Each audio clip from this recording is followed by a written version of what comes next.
Care medical కళాశాలకు సంబంధించి అత్యున్నతమైన వైద్యం అన్ని జిల్లాల్లో గ్రామీణ ప్రాంతాల్లో అందే ఒక ప్రక్రియ. అది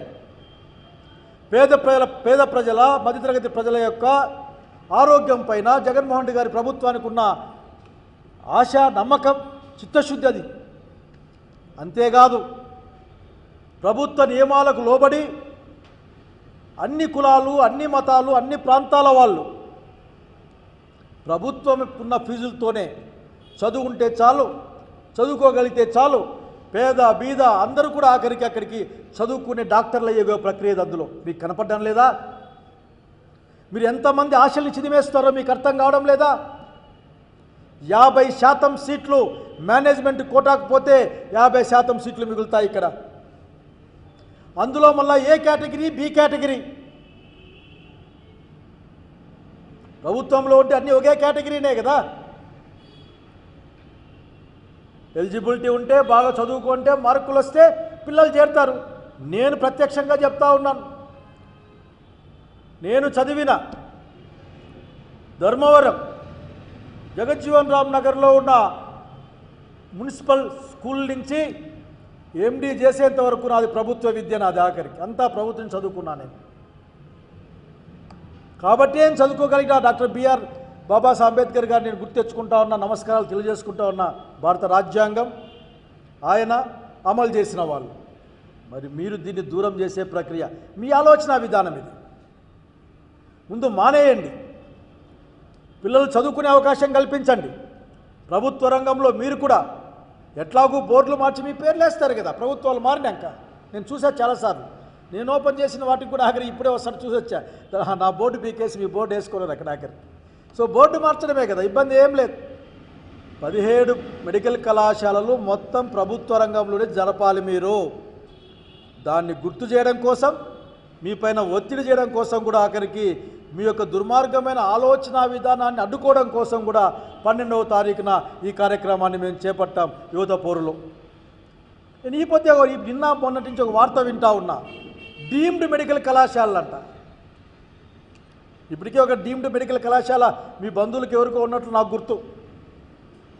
డీమ్డ్ మెడికల్ కళాశాల అంటే రిజర్వేషన్లు ఉండవు, ఫీజులు వాళ్ళ ఇష్టం, ప్రైవేట్ ఎస్టేట్, ఒక విద్యా ఎస్టేట్గా మారిపోతాయి అవి. అంటే చివరికి ఈ రోజున డీమ్డ్ అనే పేరు మీద ప్రైవేట్ సంస్థానాలని, విద్యా సంస్థానాలని, వైద్య విద్యా సంస్థానాలని స్టార్ట్ చేసి అందులో ఏ ప్రభుత్వ రూలు ఉండదు, ఏ రిజర్వేషన్ ఉండదు, ఏముండదు. విద్యను డైరెక్ట్గా అణగారిన వర్గాలకి దూరం చేసే ప్రక్రియ అది. వైద్య విద్యను కానీ మిగతా అంశాల్లో కానీ వ్యతిరేకిస్తూ ఉన్నాం. మీరు అటువంటి ఆలోచనలు మానేయాలి. మీరు ఈరోజు కూడా వైద్యం అనేది చాలా భారమైన అంశంగా ఉంది. ఆనాటి ఆరోగ్యశ్రీ తర్వాత కూడా ఇప్పటికీ మొన్నైతే మీరు ఆరోగ్యశ్రీ కూడా దాదాపు దాన్ని ఏదో మర్చిపెట్టేసేట్టున్నారు. ఆఖరికి మీరు ఇన్సూరెన్స్ కంపెనీలకు ఇస్తామని, ఎప్పుడు ఆ కంపెనీకి ఇస్తాం, ఈ కంపెనీకి ఇస్తాం, ఇదే ఆలోచనే. ప్రభుత్వం ఉండేది పరిపాలన అంటే, పరిపాలన ఇది కూడా భాగమే. పరిపాలన అంటే హుకుములు జారీ చేయడం, ఉత్తర్వులు ఇవ్వడం, లేకపోతే మీ కాని వాళ్ళ గురించి మాట్లాడటమే కాదు. ఆఖరికి పరిపాలన అంటే ప్రజల సంక్షేమం, వాళ్ళ అభివృద్ధి కూడా ఉంటున్న విషయం మీరు గుర్తుపెట్టుకోవాలి. కనుక ఈ సందర్భంగా మేము డిమాండ్ చేస్తూ ఉన్నాం, మళ్ళీ మీకున్న దృక్పథాన్ని మార్చుకోవాల్సిన అవసరం ఉంది. మీరు భారత రాజ్యాంగాన్ని అనుసరించి, భారత ప్రజల మనోభావాల్ని, ఆంధ్రప్రదేశ్ రాష్ట్ర ప్రజల మనోభావాలను అనుసరించి మీరు పరిపాలన చేయాలి, మీరు నిర్ణయాలు తీసుకోవాలి. అంతేగాని దాన్ని కూడా లాభ నష్టాల బేరు చేసుకుంటూ, ఏమి లాభ నష్టాలు ఉంటాయి విద్యా వైద్యంలో? మంచి పిల్లలు బాగా చదువుకొని బయటకు వస్తే, వాళ్ళు ఉద్యోగాలు చేస్తే, ప్రొడక్షన్ లేకపోతే ఈ రాష్ట్రానికి సంపద వస్తుంది, రాష్ట్రానికి గౌరవం వస్తుంది. మంచి ప్రభుత్వ డాక్టర్లు తయారై అన్ని స్కూళ్ళల్లో డాక్టర్లు, అన్ని ఊళ్ళలో డాక్టర్లు పనిచేస్తూ ఉంటే, నాణ్యత కలిగిన, పేద ప్రజల పట్ల ప్రేమ కలిగిన డాక్టర్లు ఉంటే వైద్యం అందరికీ అందుబాటులోకి వస్తుంది, కొద్ది మందికి కాకుండా. కనుక మీరు ఈ 3 అంశాలని గమనించండి. మీరు నేను చాలా బాధపడుతున్నాం. అలాంటి వాళ్ళ చూసి ఏం ఆలోచిస్తారో మాకు అర్థం కావడం లేదు. దయచేసి మీరు పులివెందుల మెడికల్ కళాశాలకు పోండి, ఆ మెడికల్ కళాశాల చూసి రండి. పూర్తి స్థాయిలో భవనాలు ఉన్నాయి అక్కడ, ఫంక్షనింగ్కి రెడీగా ఉంది. కేవలం జగన్మోహన్ రెడ్డి గారి ఊరని, జగన్మోహన్ రెడ్డి గారు మొదలుపెట్టారని దాన్ని ఆపడం అన్నది ఎంత దౌర్భాగ్యం అంటే ఆ గ్రామీణ ప్రాంతాల్లో అత్యున్నతమైన వైద్యాన్ని మీరు నిరాకరించడం ద్వారా ప్రజల ఆరోగ్యానికి భంగం కలిగించడం, వారి నమ్మకానికి ద్రోహం చేయడం మంచిది కాదు. ఇది కడప జిల్లాలో అనంతపురం జిల్లా నా కాన్స్టిట్యున్సీ దాని పక్కనే ఉంటుంది. పులివెందుల్లో మెడికల్ కళాశాల అంటే కదిరి, పులివెందల, ఆ పక్క ఊర్లు, ఆ తర్వాత అనంతపురం జిల్లాలోకి వస్తే మా సింగనమల, తాడిపత్రి. కనుక ప్రైవేటు మెడికల్ కళాశాలలు సంగతి చూస్తూ ఉన్నాం. వేలాది పిల్లకాయలు సీట్లు లేక ఇబ్బంది పడుతూ ఉన్నారు. ప్రైవేటు కాలేజీలకు పోవాలంటే లక్షల కొద్దీ డబ్బులు కట్టాల్సిన పరిస్థితి. పీజీ సీట్లకి కోట్లని అంటూ ఉన్నారు. కనుక దీన్ని ఆపమని డిమాండ్ చేస్తూ ఉన్నాం. మీరు ప్రకటించాలి. మీ మంత్రి గారు ప్రకటించారు వైద్య ఆరోగ్య శాఖ అప్పుల్లో ఉందని.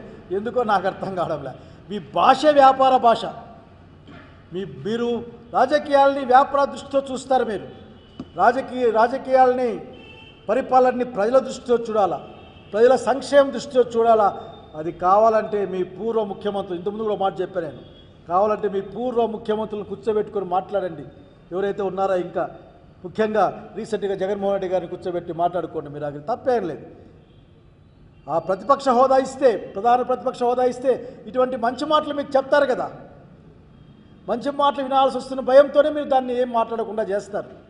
సో ఈ మంచి మాటలు చెప్తా ఉన్నాం. మేము ఇచ్చిన వాగ్దానాన్ని నిలబెట్టుకొని, మాట నిలబెట్టుకున్న వ్యక్తిగా నిలబడమని కోరుతా ఉన్నా. మా ముఖ్యమంత్రి మాట నిలబెట్టుకోవాలని కోరుతా ఉన్నా.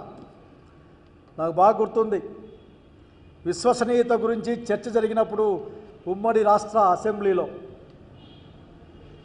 రాజశేఖర రెడ్డి గారు చెప్పిన పదాలు మర్చిపోయినా కానీ అర్థం ఇదే. విశ్వసనీయత నీకు నాకు పోటీ పెడితే అని అన్నాడు ఆఖరికి. గుర్తెచ్చుకోండి. ఇద్దరు బహుశా రాజకీయాల కాంగ్రెస్ పార్టీలో ఉన్న ఇద్దరు ఫ్రెండ్స్ కూడా మీరు ఆఖరి. కనుక విశ్వసనీయత సాధించడం అంటే ప్రజల పక్షాన నిలబడ్డం, వాళ్ళు అడిగినా అడగకపోయినా మేలు చేయడం, వాళ్ళ ముందుది లాగేసుకోవడం కాదు. కనుక ఇటువంటి దుర్మార్గమైన ఆలోచనలకి మీరు పోవద్దండి. తీవ్రంగా వ్యతిరేకిస్తూ ఉన్నాం. ప్రజల పక్షాన మిమ్మల్ని నిలదీయడానికి ఏమాత్రం కూడా మేము ఆలోచించడం లేదు. మీరు చేయాల్సిందే. నిరుద్యోగ యువతీ యువకులకు మీరు ఉద్యోగాలు ఇవ్వాల్సిందే. మీ ప్రభుత్వం గట్టిగా ఆలోచించాలా. మొన్న ఏదో పెద్ద సన్నాయి నొక్కులు మన పెద్దగా మాట్లాడారు మీరు. విశాఖ ఉక్కు ఫ్యాక్టరీని బతికిస్తూ ఉన్నాం, డబ్బులు ఇచ్చినామని 800 మంది కాంట్రాక్ట్ ఉద్యోగస్తుల్ని తీసేశారాడ. ఏం చేస్తున్నారు మీరు? చప్పట్లు కొట్టుకొని బాజాలు కట్టుకున్నారే. ఉద్యోగాలు కల్పించేస్తామని చెప్పినా మీరు 20 లక్షల ఉద్యోగాలు, 4 లక్షల సంవత్సరం. ఉద్యోగం ఇవ్వకపోతే 3,000 రూపాయలు ప్రతి నిరుద్యోగికి. అబ్బా ఎంత బాగుంది వినడానికి మాట. ఇది నిలబెట్టుకుని అడుగుతా ఉన్నాం. ఆంధ్రప్రదేశ్ ముఖ్యమంత్రి, కూటమి పెద్దలు ఇచ్చిన మాట ఇంచి కూడా పక్కకు పోరయ్యా అని. ఎందుకంటే భయం వేస్తుంది మీకు. 15,000 ఎంతమంది ఉంటే అంతమందికి 15,000 అని మీరు చెప్పారు. మొన్నేమో తల్లికి ఇస్తాం, తల్లికి 100 అని మాట్లాడుతున్నారు. అంటే తల్లి ఒకటే ఉంటుంది.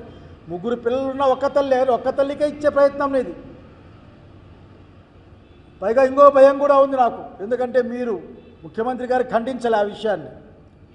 త్రికరణ శుద్ధిగా, రాగద్వేషాలకు అతీతంగా నేను పరిపాలన చేస్తాను, అందరూ సమానంగా చూస్తాయని మీరు చేసిన శాసనబద్ధమైన ప్రమాణాన్ని కాదని మరి మీరు ఆఖరికి వైసీపీ వాళ్ళకు పనులు చేయొద్దండి, ప్రత్యక్షంగా పరోక్షంగా నేను రాజకీయ పరిపాలన చేస్తాను, పొలిటికల్ గవర్నెన్స్ చేస్తా అని చెప్పిన తర్వాత మాలాంటి వాళ్ళకి, ప్రజాస్వామ్యవాదులకి ఒక విధమైన బెరుకు, భయం కలుగుతూ ఉంది.